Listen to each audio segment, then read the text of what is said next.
Eh bien bonjour à tous, alors dans cette vidéo vous l'aurez compris on va parler semis des céréales. Donc c'est le dernier semis qu'on fait en général de l'année et après c'est fini pour tout ce qui est travaux des champs. Allez c'est parti, on en parle après le générique.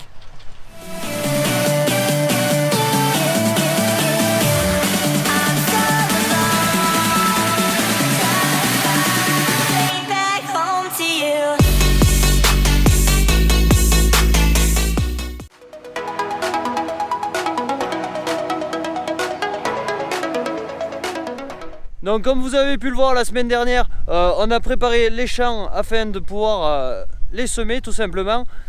Alors ça s'est passé par tous les apports que j'ai pu vous montrer. Le ramassage des pierres qui prend pas mal de temps. Et cette semaine on sème. Donc on essaie de se dépêcher car ils annoncent vraiment de la quantité pluviométrique pour samedi et dimanche 20 et 20 mm, donc 40 mm d'eau.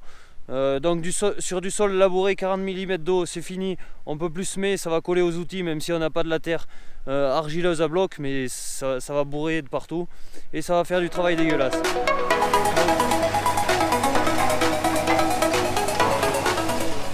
Donc voilà, au niveau de la quantité de semis, je sème de 450 à 500 grains au mètre carré, donc ça va de 160 à quasiment 180 kg, 175 kg par hectare, ça dépend des parcelles. Les parcelles qui sont plus humides ou autres, j'essaie d'y mettre un peu plus de grains afin que s'il y a des pertes durant l'hiver pour les gelées et tout, j'arrive à avoir sorti de printemps assez de grains pour avoir une culture à peu près potable. Donc voilà, j'ai la chance d'avoir mon stagiaire qui est en train de semer pendant ce temps, du coup je peux m'occuper de vous préparer la vidéo.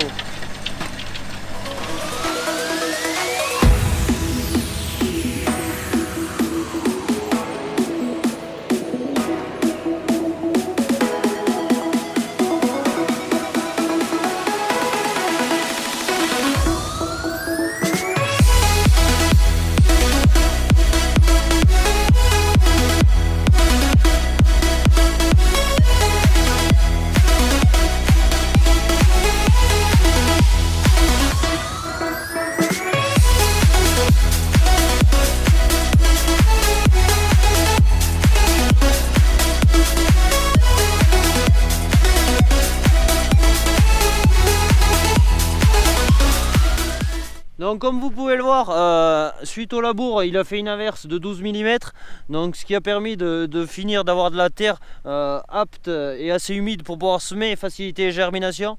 Bon, donc il est en train de pleuviner, j'espère que ça va pas nous arrêter de semer, mais bon on verra bien. Donc la terre elle est assez humide, après on va essayer de contrôler un peu la profondeur du semis. Il faut essayer de mettre la graine un petit peu basse quand même, donc on voit qu'elle est là. Donc recouvert, elle est à bien 2 cm. Donc plus on va la mettre bas, bon, certes elle va mettre un peu plus de temps à sortir, mais elle sera un peu à l'abri du gel et aura un peu moins de risque de déchaussement. Car il faut savoir que l'hiver chez nous il gèle très fort, ça arrive à remonter le niveau du sol et à déchausser les plantes de céréales et si c'est pas appuyé à temps, de faire mourir des plantes de céréales. Donc grosse vigilance. C'est pour ça d'ailleurs qu'à l'automne je roule pas mes céréales. Donc on voit qu'il y a des micro-mottes. Toutes ces micro-mottes elles vont se casser avec le gel et ça va permettre d'avoir un lit de semences bien uniforme et assorti de printemps, et où on viendra rappuyer tout ça pour favoriser le talage, vidéo que j'avais pu vous faire au printemps. Donc voilà pour ça.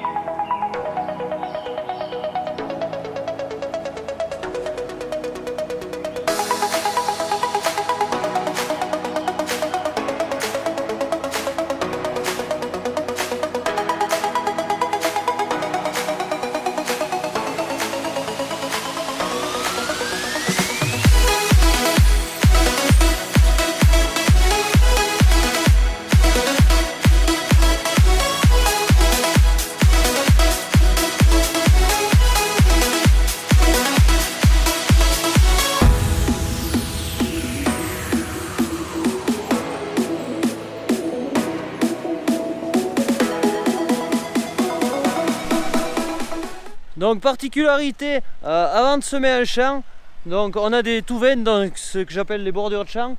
Je passe mon herse rotative sans semer afin d'égaliser au plus possible, parce que c'est là où on va faire les manœuvres avec le tracteur, retasser le terrain. Donc j'essaie que ça soit à peu près plat, parce que c'est plus facile, et d'une après quand c'est bien plat pour la moissonneuse et pour le matériel qui va passer derrière, à savoir le romballeur. Ça évite d'esquinter des dents ou autre.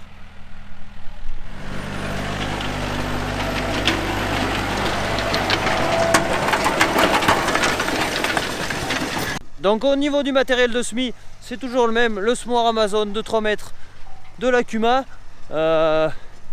et mon tracteur de tête, car l'outil pèse vraiment et je ne peux pas semer avec le Newland. Donc un exemple concret de passer la herse rotative avant de semer, tout simplement là j'avais toutes mes raies courtes, que ça se finissait car le champ finit en pointe. Du coup j'ai fait un passage d'herse rotative et le rattrapage de toutes mes raies courtes. La terre est réégalisée et on a un sol qui est vraiment nickel et apte à recevoir les graines et arriver à les placer juste là où il faut.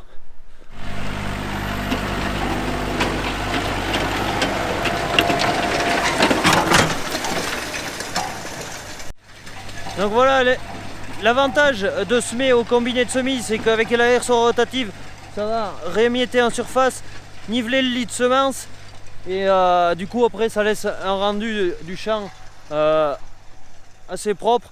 Bon, dans cette parcelle il y a pas mal de petites pierres, du coup c'est vrai qu'elles sont en surface, mais au printemps, grâce au passage du rouleau, tout va être enfoncé et tout va être nickel. Donc voilà, je viens de terminer les travaux de semis. Maintenant il ne reste plus qu'à croiser les doigts pour la météo, qu'il ne pleuve pas trop fort pour les parcelles en pente, afin qu'il n'y ait pas de phénomène de ravinement, et à ce qu'il fasse un automne un peu plus clément pour obtenir le stade 3 feuilles sur les céréales, auquel à ce stade les céréales passent l'hiver plus facilement. Donc allez, petite précision sur les céréales que j'ai utilisées. Alors sur une parcelle j'ai pris de la céréale que j'ai achetée, de la semence qu'on appellera certifiée, tout ça pour pouvoir la moissonner l'année prochaine et récupérer le grain pour m'en servir, pour le remultiplier derrière et éviter d'acheter l'intégralité du grain pour semer mes surfaces en céréales. Donc ce qui permet de gagner un peu d'argent là-dessus. Donc au niveau de la variété utilisée, je suis reparti sur la même que j'avais utilisée l'année précédente, dans du RAGT Oméac, qui m'avait donné entièrement satisfaction. Il faut savoir qu'à la sortie de l'hiver, c'est une céréale qui paraissait assez minable, mais qui s'est très bien récupérée, que ce soit en talage ou tout, et je suis arrivé à faire des rendements corrects avec celui-ci. En plus, grâce à Oméac, j'ai évité de passer un passage de pulvérisateur, car pour le moment il est résistant à la rouille, donc ce qui est plutôt assez intéressant. Donc à voir l'année prochaine, peut-être il va se faire dépasser et il va attraper la rouille, mais en attendant cette variété me donne entière satisfaction. Donc comme je vous l'avais dit, une partie de semences certifiées, l'autre partie du triticale que j'avais récolté chez moi.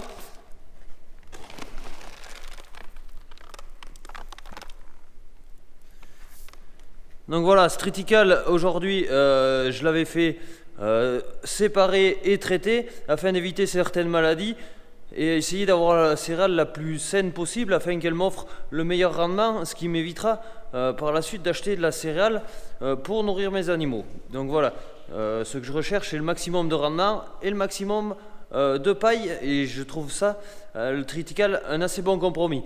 Même si l'orge, en termes de consommation pour les brebis, c'est quand même ce qu'il y a de mieux, mais avec des rendements paille très faibles. Donc c'est pour ça que je sème uniquement du triticale.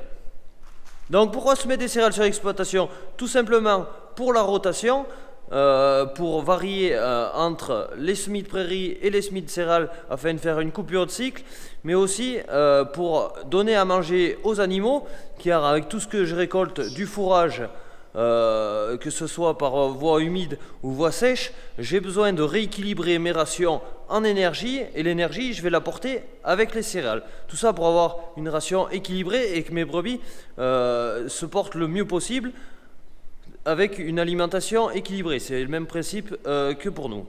On a besoin de manger équilibré et varié. Donc allez, maintenant on à 10 km de là. Je vais en profiter de changer des brebis et vous montrer la parcelle de Tritical Semences.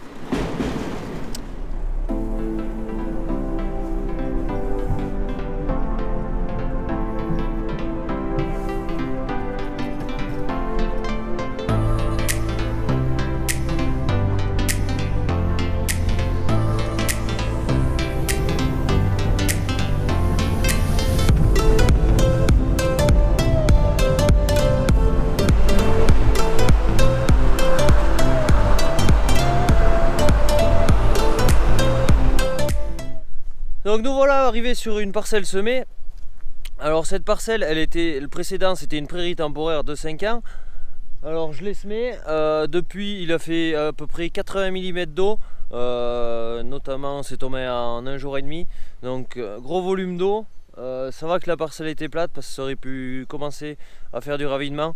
Bon, on voit que ça fait déjà 2 jours qu'il n'a pas plu.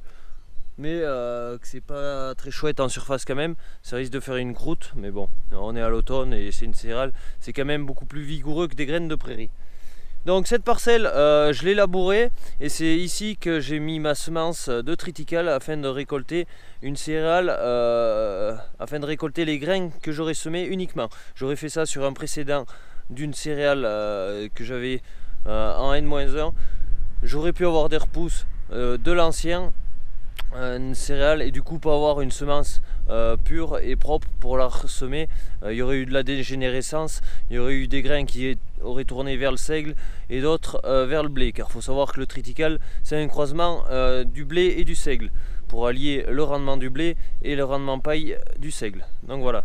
Donc cette prairie de 4-5 ans, je l'ai cassée, elle aurait pu durer une année de plus, mais le souci c'est que j'avais eu une invasion de ces grosses racines là, qui font des grosses feuilles. Ça s'appelle du rumex. Donc ce rumex, il était devenu vraiment dans des proportions très importantes, surtout dans tout le fond du champ. Donc j'ai été obligé de le casser car ça m'a tué la prairie qu'il y avait dessus. Et les graines de rumex, il faut savoir que ça en produit énormément chaque année. Le rumex, si on ne le fauche pas à temps, et les graines arrivent à se conserver 100 ans dans le sol. Donc j'ai fait sur cette parcelle un désherbage mécanique à travers du labour. Donc ça m'a permis de retourner tout ce rumex en bas. Bon, ça va pas être parfait, mais au bout de 2-3 labours, je vais arriver à mettre la parcelle propre et je serai beaucoup moins embêté par cette plante. Alors cette plante, elle est impressionnante car elle a de ses racines et de ses pivots. Elle arrive à aller chercher l'eau vraiment bas et du coup, elle crée même pas la sécheresse. Donc voilà, je sais pas si ça rend au niveau de la caméra, mais tous les bâtons qu'on va ressortir, c'est des racines de rumex. Donc voilà, à surveiller au printemps. Alors normalement il ne ressortira pas trop, même si celui-là il aurait tendance à reprendre la vigueur. Donc vous voyez les feuilles que ça pourrait donner. Un système racinaire défiant toute concurrence. Donc voilà, je voulais vous faire d'autres prises de vue, notamment sur la parcelle des friches qui aurait pu être vraiment chouette, mais le brouillard s'est levé, la pluie s'est mise et j'ai pas sorti le drone. Donc voilà, mais bon, je vous en referai pour une année prochaine, c'est promis. Allez, ciao. Donc on va rester là pour cette semaine. N'hésitez pas à liker la vidéo, à la partager et à vous abonner, ainsi qu'à activer la cloche des notifications. Quant à moi, je vous dis ciao, bye bye et à la semaine prochaine pour une nouvelle vidéo. Bye.